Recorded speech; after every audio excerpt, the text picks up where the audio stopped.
Flotilla जो था representatives हैं डिफरेंट कंट्रीज के हैं। दुनिया जो है वो गजा के खून के साथ है। This is a step one towards two state solution. Transitional force आके बैठ जाएगी। सिमिलरली उन्होंने ये भी कमिटमेंट दी है कि भाई हम वेस्ट बैंक को एनेक्स नहीं करेंगे। इसराइल की दहशतगर्दी का सिलसिला जारी है। मासूम फलस्तीनियों के लिए इमदाद लेकर जाने वाले ग्लोबल स्मूथ फ्लोटेला पर इसराइली फौज ने हमला कर दिया है। आलमी मीडिया के मुताबिक इमदादी कश्तियों पर इसराइली फौज ने पानी की तोपें चला दी हैं। मुतादिद कश्तियों की बराह रास्त जो नशरियात हैं और राबते वो मुनक़ता हो चुके हैं कंट्रोल रूम के साथ, और कश्तियों पर सवार तमाम अफराद को गिरफ्तार किया गया है। ग्लोबल फ्लोटेला में 44 मुल्कों की 40 कश्तियां शामिल हैं, जिन पर 500 से ज्यादा कारकुन सवार हैं। गजा के कहतज़दा आवाम के लिए इमदाद ले जाने वाले इस फ्लोटेला पर पाकिस्तान के साबिक सेनेटर मुश्ताक अहमद भी सवार हैं, और उन्होंने भी इस हवाले से खुसूसी पैगाम जारी किया था। उन्होंने कहा था कि हमारे जो मोबाइल फ़ोन हैं ये हैक कर लिए गए हैं, ये मुकम्मल जैम हो गए हैं और अब ये नाकारा हो चुके हैं और हम इसको समुंदर बुर्द कर रहे हैं। जी बिल्कुल। और इसके साथ साथ अमरीकी सदर के गजा अमन मंसूबे पर दुनिया भर में बहस भी जारी है, और पाकिस्तान समेत कई मुल्कों ने इस मुजव्वज़ा मंसूबे का खैर मकदम भी किया है। वहीं इस मंसूबे के दो अहम फरीक इसराइल और हमास ने तहफ़्फ़ुज़ात का इजहार कर दिया है। हमास के मुज़ाकरात कारवां ने जो दोहा में तुर्क, मिस्री और कतरी हुकाम के साथ बातचीत भी की है और गजा अमन मंसूबे में तरमीम का मुतालबा कर दिया है। खबरें ये भी आ रही हैं कि हमास का मौक़िफ़ है कि प्लान में गैर मुसल्लह होने की शिक समेत कुछ शिकों पर तब्दीली की जाए। तो अब देखना यह कि ये तब्दीली मुमकिन हो सकती है, मुज़ाकरात होते हैं और अमन मुआहिदे पर जी कोई बातचीत हो पाती है और कोई फैसला हो हमास पाता तो है। ये भी चाहती है कि इसराइल के मुकम्मल इनखला और रहनुमाओं के फ़लस्तीन के अंदर या बाहर कत्ल ना किए जाने की बैनुल अक़वामी ज़मानतें होनी चाहिए। हमास को अमन मंसूबे पर जवाब देने के लिए 2 से 3 दिन दरकार है, मगर सदर ट्रंप ये धमकी दे चुके हैं कि गजा अमन प्लान पर बातचीत की कोई गुंजाइश नहीं है। दूसरी जानिब सदर ट्रंप के गजा अमन प्लान पर हुकूमत की मुबहम पॉलिसी देखने में आ रही है। वज़ीर आज़म शहबाज शरीफ को देखा जाए तो वो मुजव्वज़ा प्लान का खैर मकदम करते नजर आते हैं, मगर नायब वज़ीर आज़म इसहाक डार का मौक़िफ़ अलग है। वो कहते हैं कि वाइट हाउस की जानिब से पेश करदा निकात में 8 मुसलमान ममालिक की जानिब से दिए गए निकात शामिल ही नहीं किए गए, और हम कोशिश करेंगे कि वो निकात शामिल हों। जी बिल्कुल। तो इसी तमाम तर सूरत हाल पर नाज़रीन बात हमारे साथ मौजूद हैं दिफाई तज्ज़ियाकार ब्रिगेडियर रिटायर्ड मसूद खान साहब। सर बहुत शुक्रिया आपके वक्त का।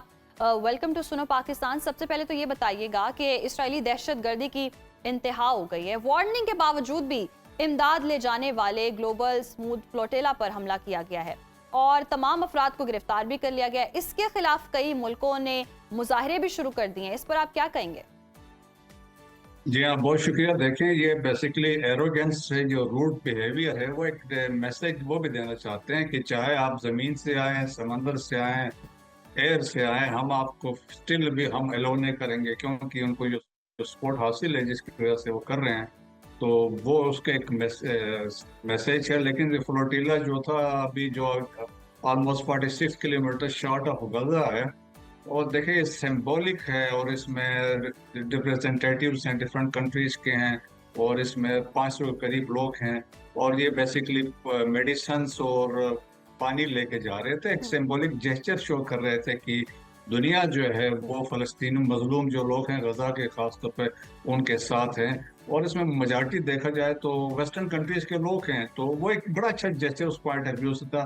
लेकिन ये इज़राइली थ्रेट महसूस कर रहे थे, अगर ये पहुंच जाते हैं तो इट विल गिव वे तो बाकी भी लोग पीछे आना शुरू हो जाएंगे, तो वो वाला इसमें फैक्टर है।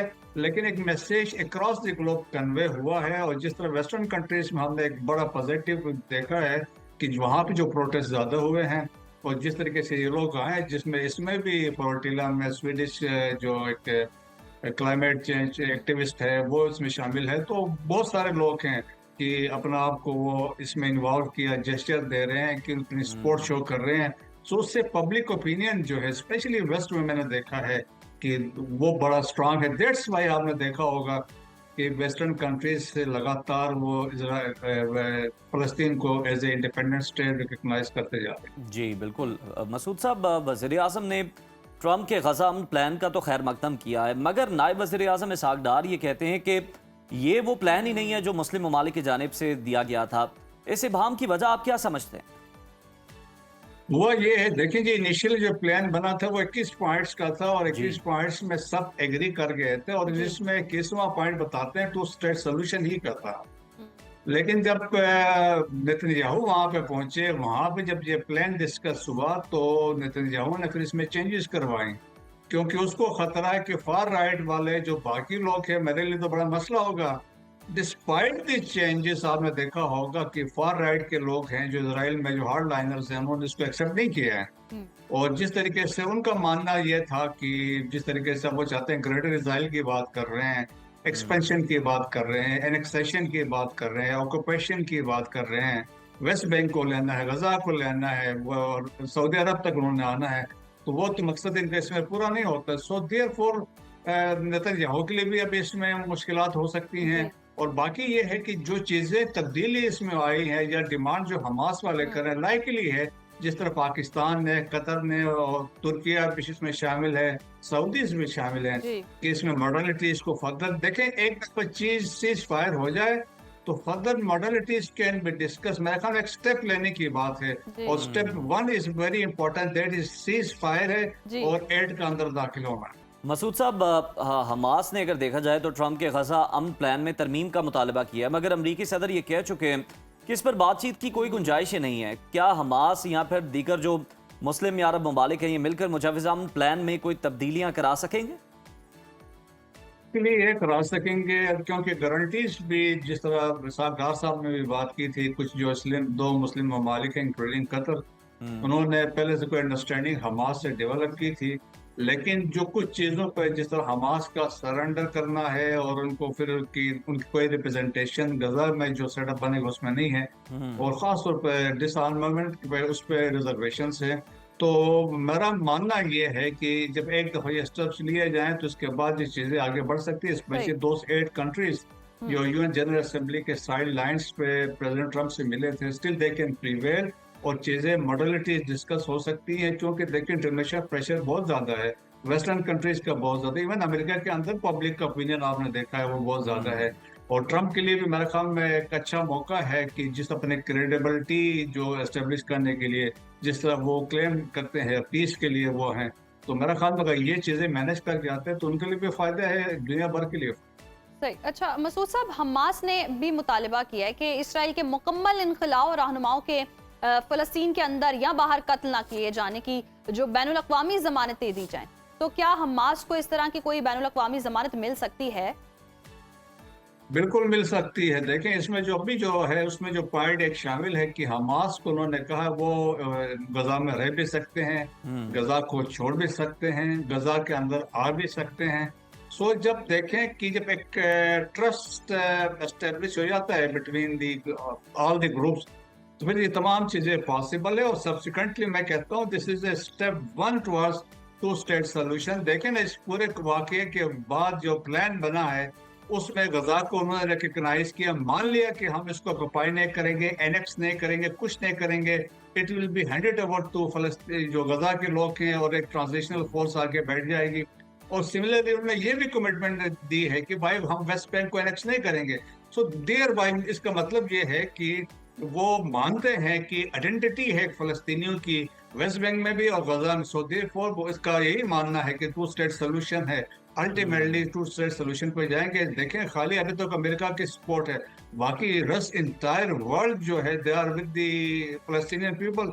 तो मेरा ख्याल अल्टीमेटली देखें इट विल टेक टाइम, क्योंकि बड़ा पेचीदा मसला है। लेकिन मेरा मानना यह है कि हमें एक स्टेप 1 लेना चाहिए, सीज फायर हो, जो खौफ की फजा है वहां पर लोगों के मसाइल में कमी हो, बच्चों में जो नफ्सियाती मसाइल पैदा हुए हैं, खाना नहीं है, जो किलिंग्स है, फेमन है, जी उसको एड्रेस करना है, और इसके बाद इमदाद को अंदर लेके आना है। इसके बाद ये बातचीत जिस तरीके से वो ऑर्गेनाइजेशन आती है, ये बोर्ड ऑफ पीस है, उनके थ्रू बहुत सारी चीजें एड्रेस हो सकती हैं। जी बिल्कुल, आप ठीक कह रहे हैं कि बोर्ड ऑफ पीस बनेगा, चीज़ें हल हो सकती हैं। सर, जिस तरह से बात हो रही है कि मुख्तलिफ ममालिक की जो अफवाज हैं वो भी फिर फ़लस्तीन के अंदर भिजवाई जा सकती हैं, तो पाकिस्तान का मुमकिन किरदार क्या देख रहे हैं आप? देखिए जी, पाकिस्तान का तो ऑलरेडी एक बड़ा इंपॉर्टेंट किरदार इसलिए था राइट फ्रॉम डे 1, जब जून में field marshal Asim Munir president Trump से मिले थे, उस वक्त से इस बात का उन्होंने वहाँ पे फ़लस्तीन का जिक्र किया था। और सब्सिक्वेंटली देखें Pakistan is the leading country है जो इस मसले को प्रोजेक्ट कर रहा है, इसके हल की तरफ जा रहे थे। जब प्राइम मिनिस्टर गए हैं, हमारे फॉरेन मिनिस्टर थे, और जिस तरीके से इस पर डेलिब्रेशन हुई है, जिस तरह इंडोनेशिया ने ऑफर किया, यकीनन Pakistan one of the, otherwise हम देखें तो पाकिस्तान दुनिया भर में one of the leading countries है as far as peace keeping operations are concern.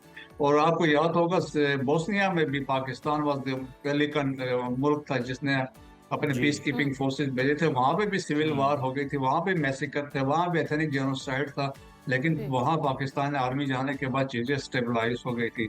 सो पाकिस्तान का गवर्नमेंट ने लाइकली जो हमारी जो पॉलिटिकल मिलिट्री लीडरशिप है उन्होंने डिसीजन लेना है, और लाइकली ये होगा डिसीजन होगा इन द फेवर ऑफ जो फलस्तीन के मुसलमानों के लिए पाकिस्तान अपना उसमें कंट्रीब्यूट कर सकता है, और ये गवर्नमेंट इस पे इंशाल्लाह फैसला करेगी। मसूद साहब, दूसरी तरफ हम देख रहे हैं कि अमेरिका ने कतर की सलामती की जमानत दे दी है, तो डोनाल्ड ट्रंप इस हवाले से एग्जीक्यूटिव ऑर्डर पर दस्तखत भी कर रहे हैं और कहा है कि जी कतर पर हमला किया गया तो अमेरिका जवाब देगा। तो अमेरिका की ये क्या पॉलिसी है? पहले हमला, अब गारंटियां दी जा रही हैं, तो ये क्या स्ट्रेटजी है? देखिए, इसमें दो चीजें, एक तो बड़ा सिंबॉलिक उन्होंने बता दिया है कि जो रियलाइजेशन आई है अमेरिका में, स्पेशली जब देखा कि वेस्ट एशिया में कंट्रीज लाइक सऊदीज ने पाकिस्तान को चुन लिया, और देशट की वो ट्रस्ट जो था अमेरिका पे वो खत्म हो गया। देवर बेसिकली वो जज कर रहे थे अल्टरनेट ऑप्शंस हमारे लिए क्या हैं। सो अब ये एक वो फैक्टर था, और वो एक अश्योर करवाना चाहते थे कि कतर को हम आपके साथ हैं। That is one thing.